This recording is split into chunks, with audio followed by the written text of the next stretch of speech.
Good evening. Tonight, we're going to discuss the Parshat of Vayechi. It is the final Parsha in Bereshit, Genesis, and despite its very concise and actually small weekly portion in comparison to the others of Genesis, nevertheless, there is much that we can find to be useful and helpful.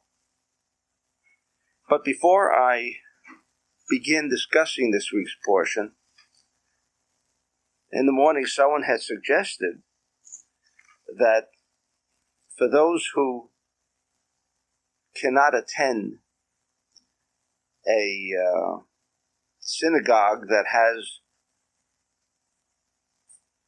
the spiritual energy that a synagogue should provide, as we have mentioned on many occasions, Rabbi Shimon says that the reason so many people who enter into a Bet HaKnesset and walk out empty, and in fact, he says most people who attend a Bet HaKnesset walk out empty, is because they are not fully aware of what the purpose of their coming for is in the first place. Therefore, this Parshat Vayechi, being the last Parsha, and if you know your Kabbalah, you know that when we discuss the last Parsha, we are discussing the frame of reference known as Malchut. Malchut. Malchut always portrays and signifies the manifestation of everything that preceded it. It's like the fruit of a tree. When we plant the seed itself contains everything that subsequently will appear, and yet the purpose of the seed is not for the beauty of the tree itself, if it's a fruit tree, but the purpose of a farmer planting a seed of fruit is that ultimately the fruit will appear. Therefore, Parshat Vayechi must have very specific significance if it is relating to Malchut of Bereshit, if it is relating to the final manifestation, the final aspect of what we want from this Parsha. Therefore, whenever Parshat Vayechi will be read in the future, we must first concentrate on the fact of where this frame of reference, Parshat Vayechi, is located.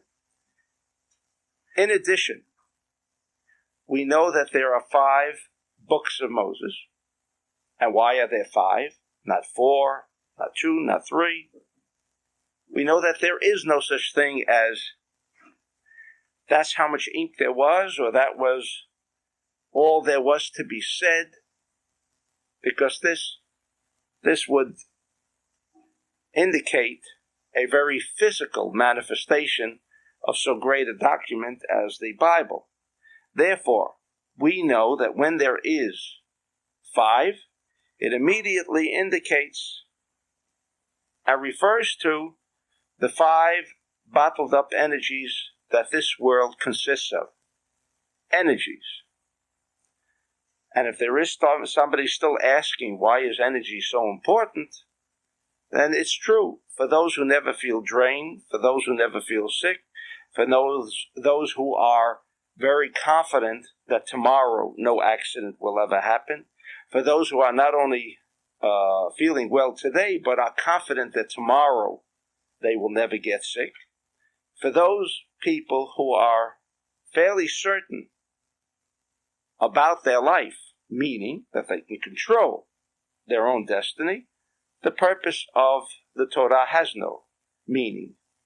He can manage very well or she can manage very well. But if you're in the category of 99 and 9/10% of the people that feel that they do not control future destiny, they feel that they are not in that frame of mind that they would like to be, then there is no singular function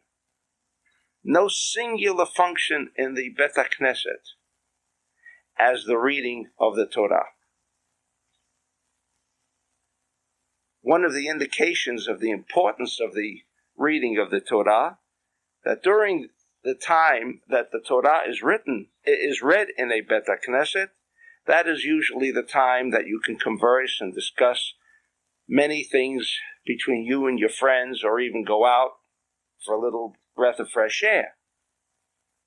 That should be indicative of how unimportant, or I would say rather important, this particular precept is, because it is not recognized as the highlight of the prayer in the morning. It is not recognized as such, and as such, Rabbi Shimon says, therefore, most people who attend the synagogue will walk out rek, and this is his words, will walk out empty. The purpose of attending the synagogue is not that you feel good, which there's nothing wrong with feeling good. However, this is not the purpose. Feeling good can come many ways. Seeing a movie, for some, makes you feel good. Listening to music makes you feel good. Then there has to be a more important, decisive reason why we go to the Bet HaKnesset. And therefore, says Rabbi Shimon in Parshat Vayechi, that the reading of the Torah, its structure, how it is structured, why it is structured the way it is a channel, and also could be considered to be a spacecraft which can take us back in time. Now you know that scientists do not believe we can go back in time. Because if we can go back in time, it would mean that there is a greater speed of 186,000 miles per sec. And therefore, because they assume that's impossible, no one can go back in time. If you can't go back in time, and everything that has been stationary in our lives, or that we have already gone past, whether it's a prior lifetime, present lifetime, if we cannot go back in time, how in the world can we ever expect to erase that of our past which governs the future? The past governs the future? Well, show me a past that doesn't govern the future. Does the past include the future? No one can deny that it doesn't. Because what came first? The present, the past, or the future? So everyone will agree that the past already includes the future. So if it already includes the future, then how can I change the future if I can't go back and erase some of the parts in the past that now govern, because of a tikkun process, because of a reincarnation process? How can I expect, based on a prior incarnation and present averot, present transgressions, sins that have been committed, how can we ever hope to achieve a better life in the future? Since all that we can measure our future is based on the past. Therefore, concludes Rabbi Shimon, to provide man with a way out, and it doesn't look like we have a way out. You know what the medical people tell us? When you have certain diseases, they are degenerative. What does it mean, degenerative? Old age. When you get a little older, this is what's got to happen. Neither the Yari, neither Rabbi Shimon considers that to be correct. Firstly, if age meant that everyone should become sick and ill, then how come not everyone becomes ill and sick? If age determines illness, then everyone should become ill. And we know not everybody is sick at a later state. Furthermore, if, because of some action, some activity, negative activity, I had already planned out, I have already charted the course of the future, then why do I come back again? Because a prior lifetime also includes the present lifetime. And if the present lifetime is already included in the past lifetime, according to the scientists, nothing will change. In other words, you plant a seed, if it's an apple seed, you know the fruit will come.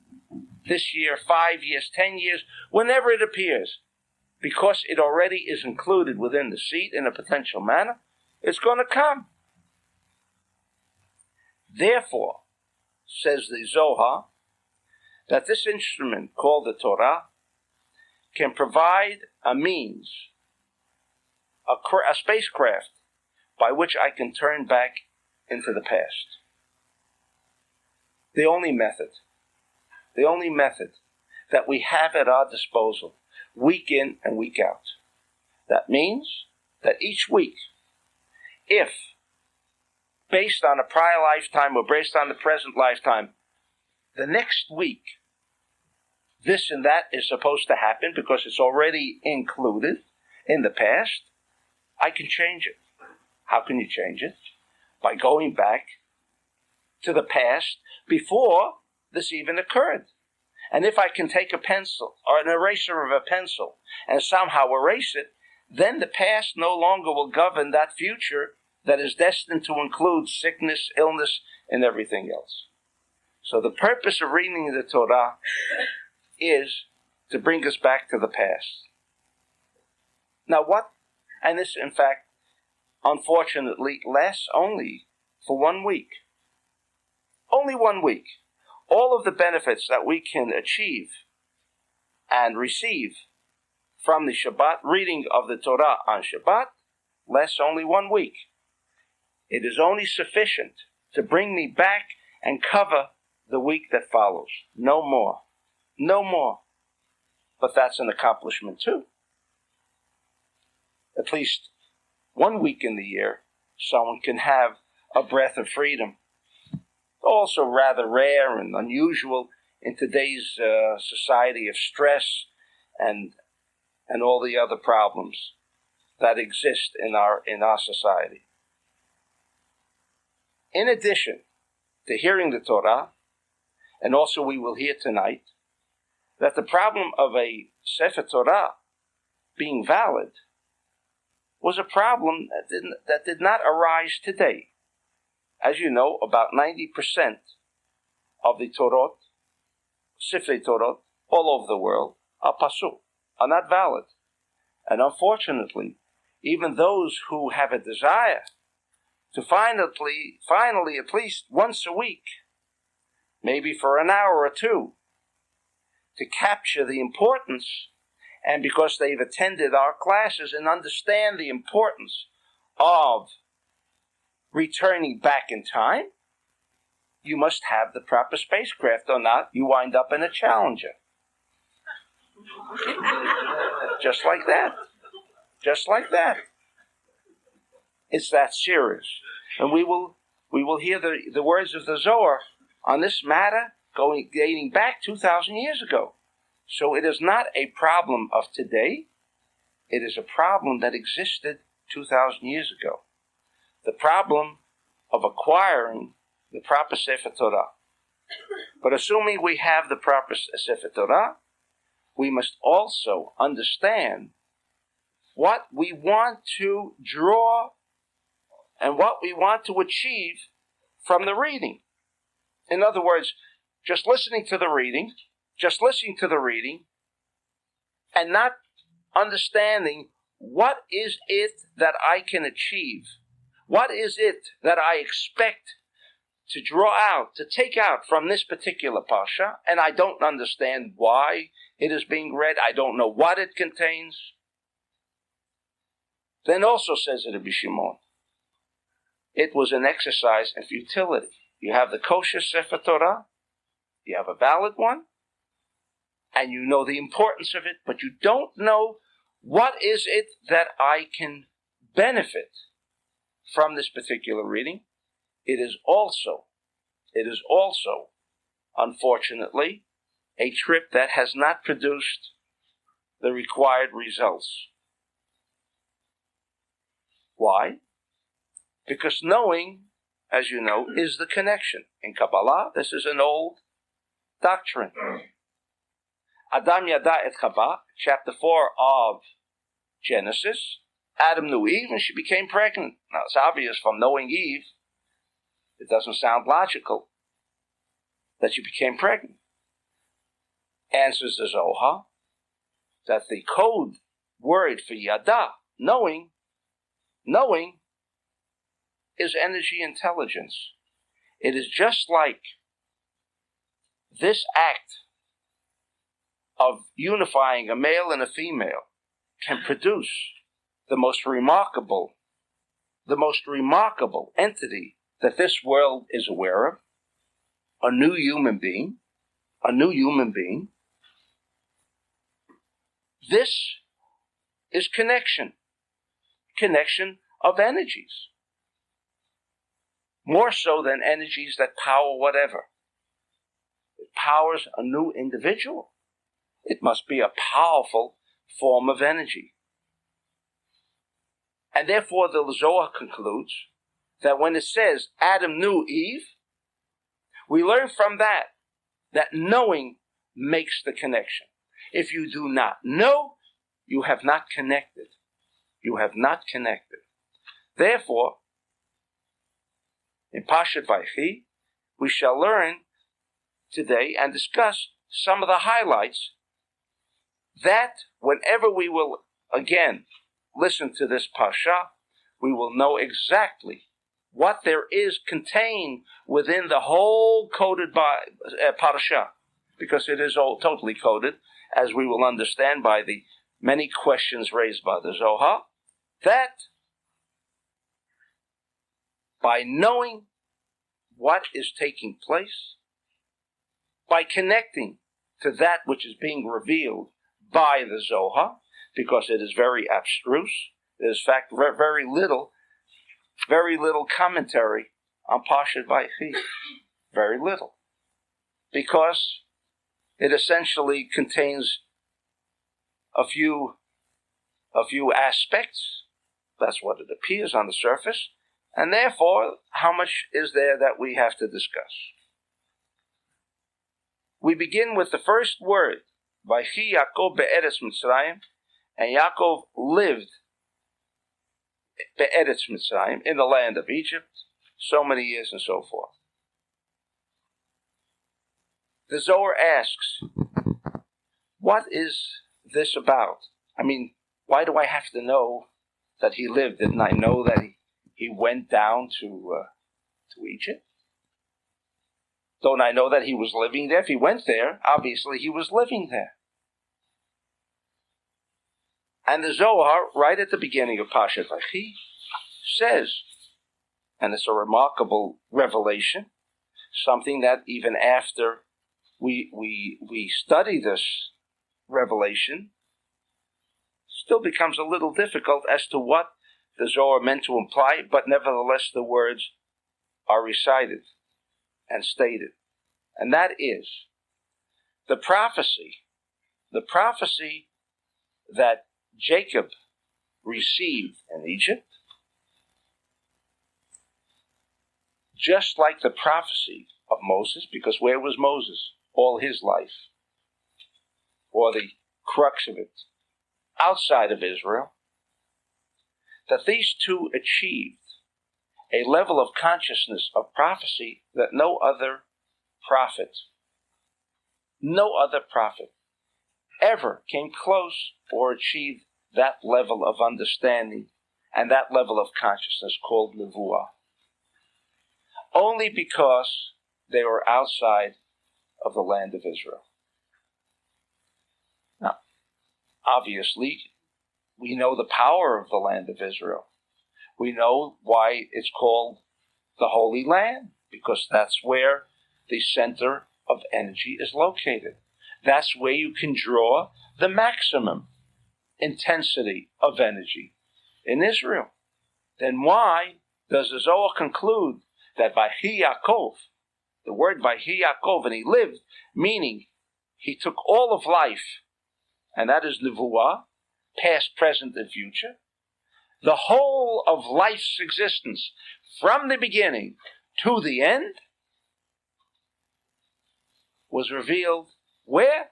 Be'eretz Mitzrayim. In other words, we have already a solution to the problem we raised.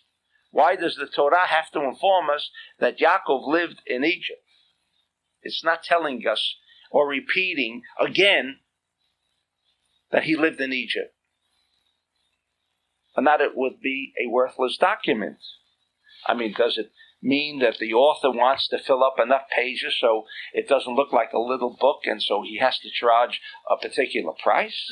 And that's why he keeps writing? Obviously not. Vayechi Yaakov be'eretz Mitzrayim means that the complete existence of life was revealed for him in Egypt. Now the question we have to raise, why in Egypt? And the Zohar explains, or goes on to answer, why in Egypt? And the answer is probably more difficult than what we would be led to believe. And that is that in Egypt, and the first Galut was in Egypt, indicates an area of the most powerful, intensified, negative energy that existed and ever existed in the world. And we know what the power of the Egyptians, how they demonstrated their power. What is negative energy? Negative energy stems, and where is its origin? From the body. The body is a negative energy. The body knows only one kind of energy intelligence, the desire for itself alone. Knows once the body partakes of food or whatever, no one else can share in that. It's already been consumed by the body, been centered within the body, and it closes off that which it had received from everyone else. Therefore, the Egyptians knew the art of mummification, which has never been duplicated again, how to retain a body for thousands of years. A feat that was never again accomplished. A feat that expressed the energy, intelligence, and consciousness of the Egyptian, where they were. Therefore, because this is what Egypt was about, it was not just the land of Egypt. Why did they fall into the land of Egypt? Raises the Zohar the question. In other words, couldn't they have gone somewhere else? Why Egypt? Even if Abraham had already been told by the Creator, the Lord, that your children will have to suffer the pain of exile, the Zohar says, why Egypt? Why not another land? The answer is, because Zelu Madzeh Asa Elokim, says Shlomo HaMelech. For every positive action, there was created an equal and opposite negative creation of energy intelligence. Meaning, they're balanced. They're balanced. Everything is balanced in this world. We have the choice, free will. But for every positive mitzvah, for every positive precept that exists in this world, there is also the force that can make us behave in a manner that is equally opposite to that consciousness of sharing, of being good, etc. To achieve the level of consciousness, the understanding, the nevuah of Yaakov and of Moshe, that revelation had to come in one place, in the place of butts, as we call it, in the place of where the mud is located. Where the mud is located. You know what happens when you get stuck in mud? the more you try to extricate yourself, it has kind of a supernatural pull on the individual. It doesn't even permit him to be able to rise, get out of it. Only here, because if this nevuah was revealed to Yaakov and Moshe in Israel, where there is the highest intensity, the highest level of consciousness of positivity, which is Jerusalem, they could not achieve that level of consciousness because they were not given the idea of free choice. They were given a gift. They didn't earn it. But to be involved in Egypt, where all of this negativity was so pervasive, it was impossible, almost impossible, to behave in a positive way. That was the power of Egypt. And these two, despite that, and these were the only two that can handle this kind of 49 gates of negative energy, only they. Therefore, this was revealed to them in Egypt. In Egypt. To indicate for us the lesson: no pain, no gain. In other words, if everything comes without difficulty, then you haven't achieved anything. That if Yaakov and Moshe were to achieve this kind of level of consciousness that the Zohar says no other prophet had climbed to that state of consciousness, no other prophet, the reason for it was because they had become involved in the buts. They had become involved, they had become exposed willingly to that kind of environment, to that kind of exposure. So if you do not go through the suffering and pain of negativity, you can never achieve, says the Zohar, never achieve the level of Vayechi. You don't know what it means to live.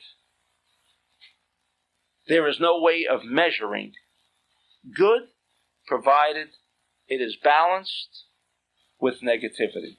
You then can determine which path to choose. But if someone is born into a situation of where there is only positivity, his level of consciousness will never take him beyond the level of consciousness that he came into this world with. Therefore, when we come to the Bet HaKnesset, what do we want from Vayechi Yaakov? What do we want? What do we want? What is the benefit that I now have an explanation of why it says Vayechi Yaakov Ve'edes Mitzrayim? That Yaakov lived in Egypt. What does it do for me? I hear a wonderful explanation of the Zohar as to why this all took place in Mitzrayim. But why and what does that have to do for me, with me, and that I am draining or drawing this kind of energy? The answer is very simple. When we had discussed the idea of going back in time, I didn't say where we go back in time. In fact, I should mention another part, which is equally important to understand, and that is the prayer immediately preceding the taking out of the Torah, the Berich Shemei, which comes from the Zohar. It's a reading that Jews all over the world recite prior to the removal of the Torah for reading in the Bet HaKnesset. And there, Rabbi Shimon says, that Berich Shemei is the vehicle that brings us to the point of Mamad Har Sinai, that we are now presently, as we recite that prayer, standing on Har Sinai. We are back there in time through this particular prayer. Now that we are on Mamad Har Sinai, we are there. We are there at the giving of the 5 books of Moses. We are there. At that point in time, it's like a point. The past, present, and future all came together. That means, and this is the procedure, says the Zohar, that when I'm on Har Sinai, the time when the Jews received the Torah, at that moment in time, they received the Torah, I'm there. I'm there because I've gone back in time. I'm there again. And if we are discussing Vayechi Yaakov be'eretz Mitzrayim, that we are now discussing this week Vayechi, then I am back now in time together with Yaakov, together with the energy that he drew, meaning what energy did he draw? He drew down the energy of Vayechi, of life. Why did he draw down the energy of life? Because we know that a person becomes ill, a person becomes involved in an accident, despite all the other reasons that many have given for why one gets involved in an accident and the other doesn't, why one becomes ill and another doesn't, why one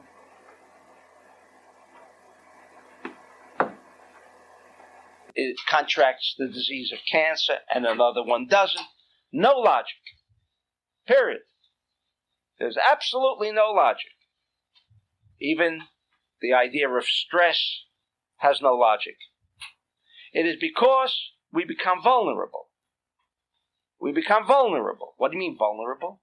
In other words, if there is a place, an empty space, where we are not filled with positive energy, everything else comes in. That is called vulnerable. That says the Zohar. That if you do not have, or you're not living in a frame of reference called positivity, life, or the Chachma as it is called, it is not that nothing happens. It is that you have created an opening by which all forms of negativity can now come in, because they always attach to the place of chisaron. They always attach to the place of where there is lack. Chisaron. Lack. That is where they are. Lack. And that's the way diseases occur. That is the way and the reason why accidents occur. Because a person at a given moment in that week became vulnerable. When we hear the reading of Vayechi Yaakov, he has subdued, he has overcome the highest form of negative energy. For Yaakov, it became non-existent. And therefore, when I read Vayechi Yaakov, says the Zohar, I am participating, because I'm going back in time, I am there with Yaakov together, and at the time that he drew that energy, he didn't draw it for himself. He drew it for all of his family. Therefore, it said, the moment he came to Egypt, what happened? The hunger, the famine ceased. Everything that was good, everything that was called beneficence, became established with him, because he was a tzaddik. But he was a tzaddik in Israel. He's not a tzaddik only in Egypt. In fact, we're going to read tonight that the Zohar raises the question: if Yaakov knew that the Jews would remain in this country to go through the pain of exile in Egypt, why didn't he remain there? He could have prayed for the Jews there. Why didn't he remain there? Why did he leave? But in any event, Because the power of Yaakov's presence, what is Yaakov's presence? The power that he brought together the highest intensity of negative energy and overcame and overwhelmed and vaporized that energy at that time is the reason we want to hear the reading of Vayechi Yaakov Be'eretz Mitzrayim. Because at least for 1 week, listening to this portion of the Torah being read and being together with Yaakov, and he created not only for the Jew, but for all of mankind. For all of mankind. He created a condition where negativity could no longer become manifest. In fact, what does it say at the end? And we have to understand that too, but in any event, when he died, what does it say? There was an Evel in Mitzrayim. There was mourning by all the Egyptians. Man dies, man dies. He was not an Egyptian. But they knew that with his death, he, meaning the Egyptian, no longer was under his protective shield. After he died, for them, that protective shield disappeared. And therefore, things would begin to happen which would be negative for them. And that's the way it turned out in history, with the plagues and so forth and so on. They were very highly in tuned. They were foremost astrologers. Shlomo Melech says that they were people of wisdom. They understood much of what would happen, what did happen. It was a culture that was of a very high stature and level. Therefore, when we read the Torah, we are part of that pervasiveness of Yaakov's life. And therefore, no problem could arise. If this is the kavanah, this is what we are thinking we want to take out. Because if we should not be thinking about the Zohar's interpretation of Vayechi Yaakov Be'eretz Mitzrayim, then, says the Zohar, doesn't say it in exactly those terms, but it is, I explain it, as dialing on your telephone, connecting with the individual you want to talk to, but you don't talk to him. You've done everything to make the connection. One thing is missing, to talk to him. You can hear the Kriyat Torah in that kosher Sefer Torah, but you don't know what you want. You're just listening. That bind within itself, says the Zohar, is not sufficient. Therefore,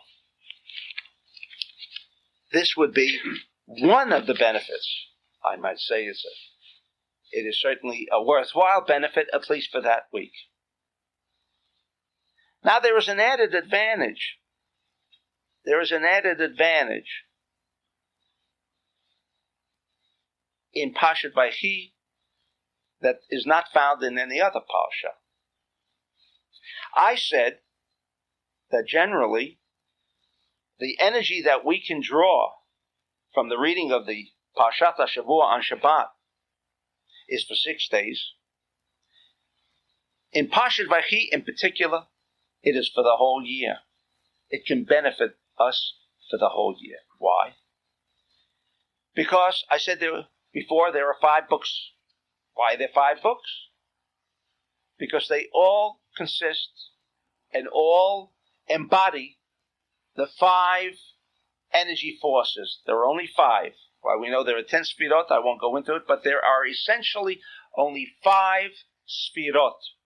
5 bottled up energies in this world. No more, no less. Bereshit, being the first, we call it Keter. We call it the crown. We call it the seed. We call it the seed. Now there is one distinguishing element in the seed that makes it different from the rest of the tree. What is that? that only within the seed, all that will come and emerge from the seed in the form of a tree, a root, a trunk, branches, leaves, and even the fruit at the end, no aspect, no segment of that tree will contain all that the seed contained, because the branch will not contain the seed. The trunk doesn't contain the seed. It is only the seed that contains all of the future manifestations. All that applies to this area called the tree. Bereshit, therefore, whatever we connect with in Bereshit, will last for the whole year.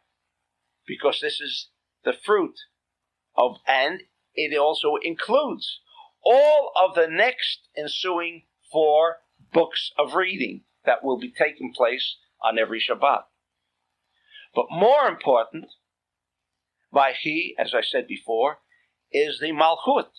It is the final manifestation of all that occurred before. All that occurred before. And so everything that transpired before now becomes revealed for us in the Parsha of Malchut. In fact, it is not by chance that many of you may not be familiar with the notation at the end of each Parsha. How many verses does each Parsha contain? This one in particular contains 85. Very small Parsha compared to the others in Bereshit. It is the smallest. It is the smallest. But we have learned in the morning classes that what is more is less. And what is less is more. Without going into the details, what is more is less, and what is less is more. This being 85, the 2 letters that make up in Hebrew the numerical value of 85 is Peh, Pei, He. Pei, He. Now, why are there 85? Why is it Pei, He? Because Peh, we know, is the mouth. Peh in Hebrew means mouth. It is the manifestation. Because I can have many thoughts.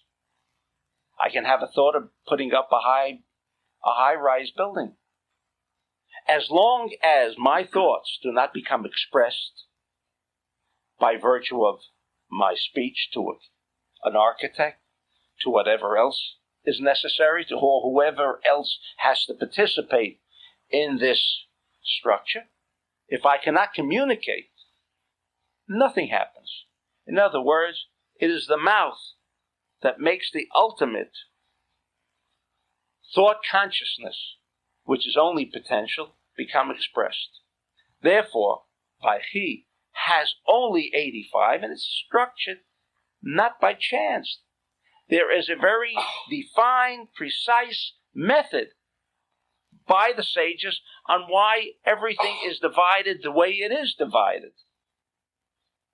It is not by chance, because the Bible itself does not contain divisions. It only contains separations between one book to the other. But the division on how many verses are contained in this Parsha of the week or this Parsha of the week was determined by the sages. Why did they decide 85? Couldn't they decide 95 or 145 or 35? Why 85? Again, 85 is another clue. Everything, as we have said, and as the Torah says, as the Zohar says, the whole Torah is only a cosmic code. It is only a cosmic code. Nothing is revealed, says the Zohar, but of course he could have been biased. Nothing is revealed from the literal, superficial meaning of the Torah. Nothing. When I say nothing, he says absolutely nothing. Because he says if you consider the superficial meaning of the Torah, He says he himself knew many authors at that time that can write stories far better than those contained within the Zohar. This is his words.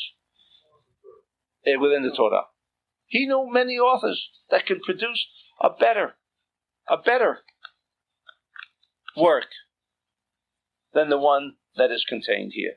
Therefore, he concludes that the superficial meaning has no meaning other than the Zoharic interpretation. This is what he says. The Zoharic interpretation, which delves into the revelation of these codes. Therefore, when we hear this parsha, we have to meditate. Now, I don't care what system of meditation is used in the world. In fact, I'm writing on the book of meditation, so I'm a little familiar with the idea of what is Kabbalistic meditation. It has no relationship to any other form of meditation. Why? Because Rabbi Shimon said so. Is that a reason? No. He could be biased. But the way he addresses himself to the problems of the world, and he does address himself to every problem that could ever arise, he says that the problems, and we will discuss that portion this evening too, that portion that is being read is completely coded. And the reason it is coded because it is not directed to any of the physical causes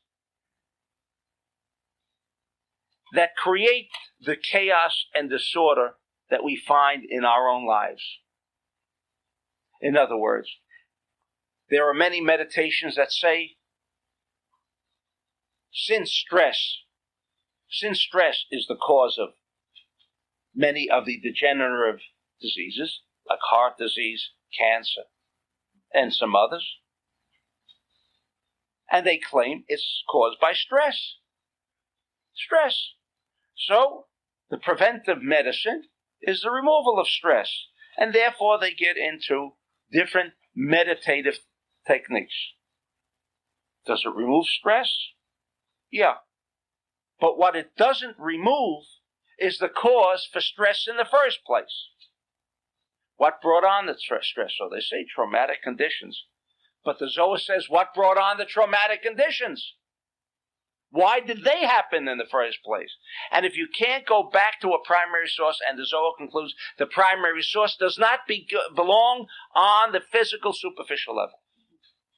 It doesn't relate. No primary cause is located in the physical realm. So take a medicine, take a drug, do a meditation technique according to the Zohar. If you cannot connect to the metaphysical cause, which is totally unseen, it's unseen influences, and where are they coming from? Or, as I've always given the people in the class in the morning, I've said, take a minute out of your time, sit, and try to quiet your mind. No matter what the techniques are, if you are a living human being, you can never quiet your mind by any physical or even metaphysical form of meditative technique. Why? Because everything according to the Zohar is designated by the cosmos. Now, if we could take a trip to Mars or to Venus and somehow control this vast planet, I don't know how, then, says the Zohar, you would be in control of your life. Why? Because all of these bombardments, the determination of illness, the determination of everything that exists in this world does not originate on this level. It originates in the metaphysical level. Above. No. Where is the above? Who is the above? Who is the culprit? Who's the criminal that's creating all of this havoc in the whole world? Says the Zohar, the cosmos. But even the cosmos are not primary sources. But at least the cosmos, which are unseen influences, if they are not controlled, then you have no control over your life. If they are not controlled, you have no control over your life. And therefore, the whole Torah was written in code. Because if it related to anything of a physical nature, it could not be useful. It could not be used as a vehicle by which we can connect to the metaphysical realm. And any form of meditation, any form of connection, must relate to unseen but very real forces. And that's why the Ari wrote 2 voluminous works on gates of meditation, which deal with what? Energies, no more, called Sfirot. What are Sfirot? Can you see them? No. Can you feel them? No. Can you touch them? No. They are unseen influences. And therefore, says the Zohar, if we want to take control of our life, which is the purpose of the reading of the Torah of necessity, had to be written in such a way that it would not be relating to anything of a physical nature. Therefore, it is a total concealment of the unseen influences. And this is the purpose of why the Zohar comes to decipher the code, because it relates to metaphysical entities, metaphysical beings. And therefore, when it says Vayechi Yaakov, we're not interested how many years he lived in Egypt. And how many years did he live in Egypt? 17.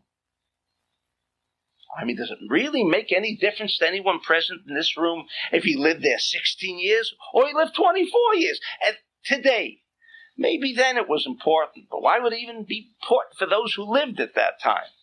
But certainly for us, if I didn't know how many years he lived in Egypt, what would be lacking in my life?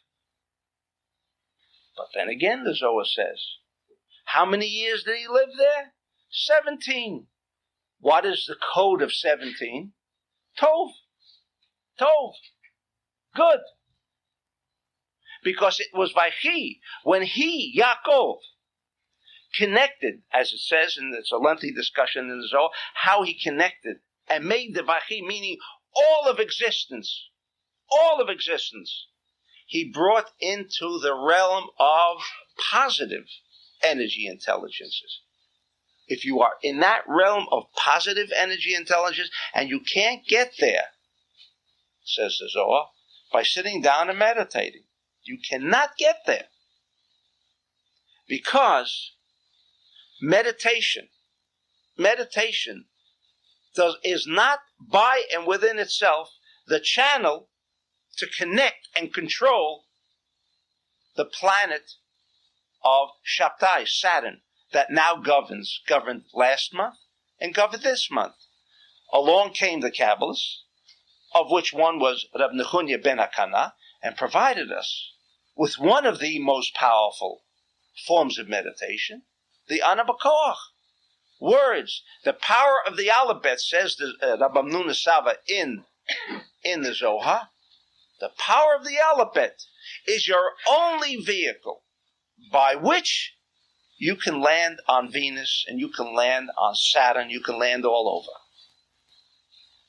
But how do I control it? It's such a big planet. How do you control it? Bigness is not more. The atom is more powerful. Optic fibers are more powerful than the widest, the largest cables that were once used for the transfer of telephone calls. We are moving into an age of Aquarius, which says what?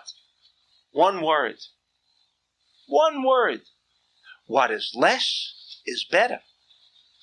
in every which way. What is less is better. Therefore, through the power of the alphabet, says the Zohar, that is the only way, that is the only method by which we can connect to the Vachi Yaakov Be'eretz Mitzrayim. By knowing which month. Because not every month, and if we do not address the cosmic activity, you haven't addressed anything. If you have addressed the stress in your head, if you have addressed the problem, the physical problem in your body, you will never remove it. Never. No matter how much you make an attempt to quiet your mind, the next month shows up. And the following month shows up. And no meditation will ever quiet permanently the mind. In fact, not even Kabbalistic meditation will quiet the mind forever. That's why they provided us with a meditation of different letters each month. If we did it once, I quieted my mind. It's all over with. Now I've achieved that tranquility, the serenity that I was looking for. No, says the Zohar. Each month has its own particular bombardment that attacks us every month. Every month. And if you're vulnerable that month, like he says about Tevet, take a look at Tevet. I don't recall a month like Tevet in years. Almost a day didn't go by without a major catastrophe. Because the Zohar says there's a bombardment from Tevet of negative cosmic energies. There are two parts to every planet. The internal and the external. The external is negative and the internal is positive. If you can connect to the positivity, then you've done Vachi Yaakov. If you've made the Od Chachma manifest, you don't have to worry about the negative energy. You've already taken control of that too. You've controlled the planet. You control the sign of the zodiac. Only in this method, says the Zohar, can it be accomplished. And therefore, it says he lived there 17 years, because when he achieved the level of consciousness of Vachi in Egypt, it tells us that he lived there 17 years. Why 17 years? It was good.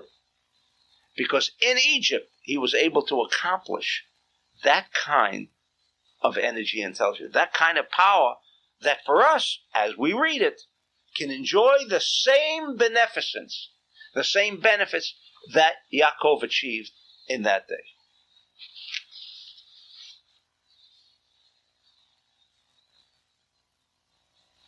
Okay, we'll stop here and have a short break. Okay. Downstairs.